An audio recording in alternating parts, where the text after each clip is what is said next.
Assalamualaikum warahmatullahi wabarakatuh. Selamat pagi Waalaikumsalam. anak-anak. Pagi, Bu. Pagi, Bu. Bagaimana kabarnya hari ini? Alhamdulillah baik. Baik, Bu. Alhamdulillahirrabbilalamin. Sepertinya semua siswa sudah lengkap ya. Karena semua siswa sudah lengkap, kita langsung mulai saja ya pembelajaran pada hari ini. Pada minggu lalu atau pertemuan lalu, kita sudah membahas mengenai materi fabel.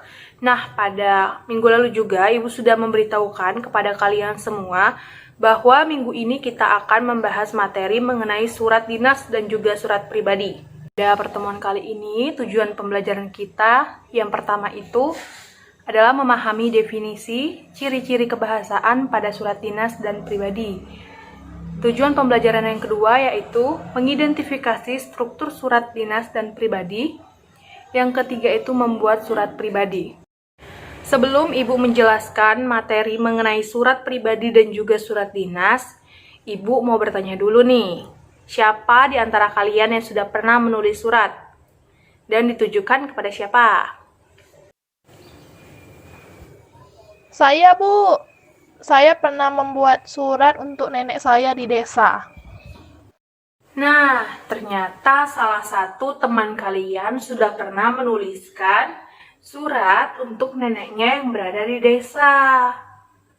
Ibu mau bertanya lagi nih, kira-kira surat yang ditulis oleh Mia untuk neneknya yang ada di desa itu termasuk surat apa? Surat pribadi kah atau surat dinas? Tidak tahu, Bu. Tidak tahu, Bu. Jadi, surat yang ditulis Mia untuk neneknya yang ada di desa itu termasuk surat pribadi. Mengapa demikian? Ibu akan menjelaskan definisi surat pribadi terlebih dahulu ya. Jadi, surat pribadi ini adalah bentuk komunikasi tulis, surat menyurat, dilakukan oleh seseorang kepada orang lain sebagai pribadi, bukan sebagai wakil atau urusan yang berkaitan dengan kelembagaan, kedinasan, ataupun juga bersifat resmi. Contoh dari surat pribadi itu sendiri sebenarnya itu banyak sekali. Nah, salah satunya itu contoh dari Mia tadi yang mengirimkan surat untuk neneknya yang ada di desa. Mungkin kalian juga pernah melihat atau mendapatkan kiriman surat dari ayah, atau dari ibu, atau dari kerabat yang jauh di luar kota yang tidak bisa bertemu, itu juga termasuk surat pribadi. Kita lanjut untuk membahas mengenai surat dinas. Nah, Ibu mau bertanya nih, ada yang tahu tidak apa itu surat dinas? Saya, Bu. Surat dinas merupakan suatu surat resmi yang dibuat oleh sebuah instansi atau lembaga dengan tujuan untuk keperluan dinas. Ya, betul ya. Jadi surat dinas ini adalah surat yang ditulis dalam situasi formal dan untuk kepentingan formal juga. Jadi surat dinas ini juga bisa ditulis oleh pribadi atau atas nama suatu lembaga pemerintahan, perusahaan, atau organisasi yang ditujukan kepada lembaga. Contoh dari surat dinas itu sendiri sebenarnya banyak juga. Yang pertama itu ada contoh surat yang dikeluarkan oleh pemerintah. Nah, itu sudah pasti bersifat surat dinas. Ada surat yang ditujukan untuk pemerintah, lalu ada surat yang dikeluarkan oleh sekolah untuk orang tua kalian. Misalnya ada rapat, dan orang tua kalian itu diundang dalam rapat itu. Itu juga termasuk surat dinas. Dan masih banyak lagi contoh-contoh dari surat dinas. Lanjut. Nah, pada slide ini kita akan membahas mengenai ciri-ciri penggunaan bahasa pada surat. Di sini sudah Ibu letakkan ciri-ciri penggunaan bahasa dari surat pribadi maupun surat dinas. Yang pertama, Ibu akan menjelaskan mengenai ciri-ciri penggunaan bahasa pada surat pribadi terlebih dahulu. Ciri yang pertama dari surat pribadi itu yaitu pilihan kata sapaan bersifat pribadi, kata emotif dan ekspresif. Kalau emotif ini lebih ke berkenaan pada emosi untuk membangkitkan semangat seperti itu. Nah, kalau ekspresif ini lebih untuk mengungkapkan perasaannya. Contohnya dalam surat, "Pa, kemarin kakak bermain sama mama di pantai. Nah, pantainya indah sekali. Kakak suka main di sana." Nah, seperti itu. Itu kan mengungkapkan perasaan bahwa si kakak ini senang bermain di pantai. Ciri penggunaan bahasa pada surat pribadi yang kedua itu ada bahasa surat pribadi ini tidak formal, tetapi santun. Seperti contoh, "Assalamualaikum warahmatullahi wabarakatuh. Nek, Sarah kangen nih. Nenek apa kabar di sana? Baik-baik aja kan?" Nah, itu adalah kalimat yang santun. Yang ketiga yaitu pilihan ragam bahasa tergantung siapa penerima surat. Itu maksudnya adalah, misalkan ada seseorang yang ingin mengirim surat kepada neneknya, itu tidak mungkin menggunakan bahasa gaul, karena neneknya pasti tidak akan mengerti bahasa gaul tersebut.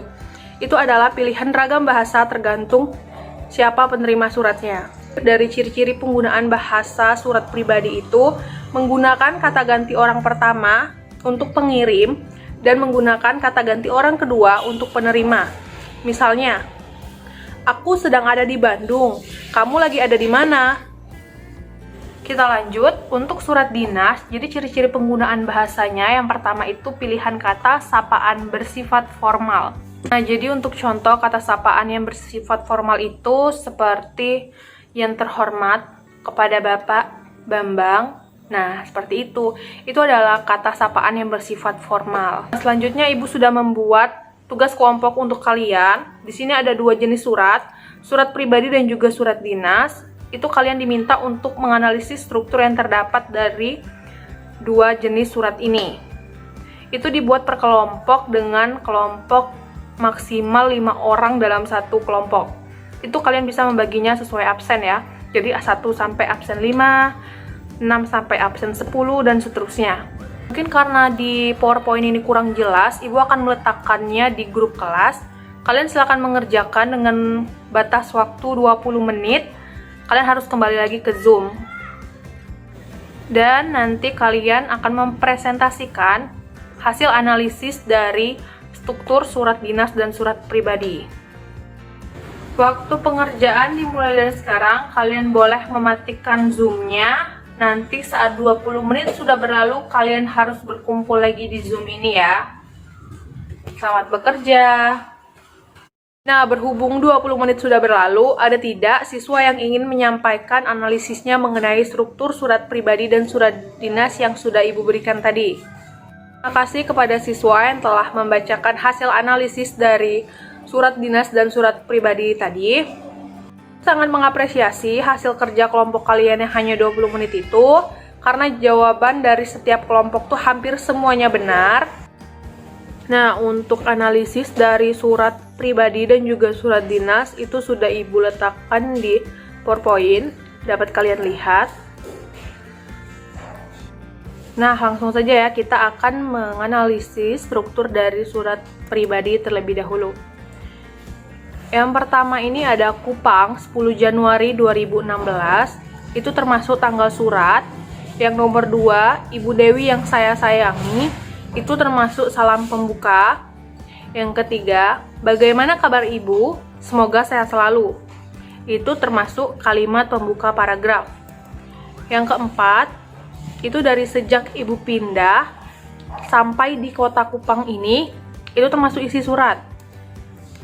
Yang kelima itu ada penutup surat, semoga Ibu senantiasa sehat. Yang keenam itu adalah salam akhir, dan yang terakhir itu nama dan tanda tangan. Nah, itu tadi adalah struktur dari surat pribadi. Kita ulang lagi ya. Yang pertama itu ada alamat dan tanggal surat. Yang kedua salam pembuka. Yang ketiga itu ada kalimat pembuka paragraf. Yang keempat isi surat.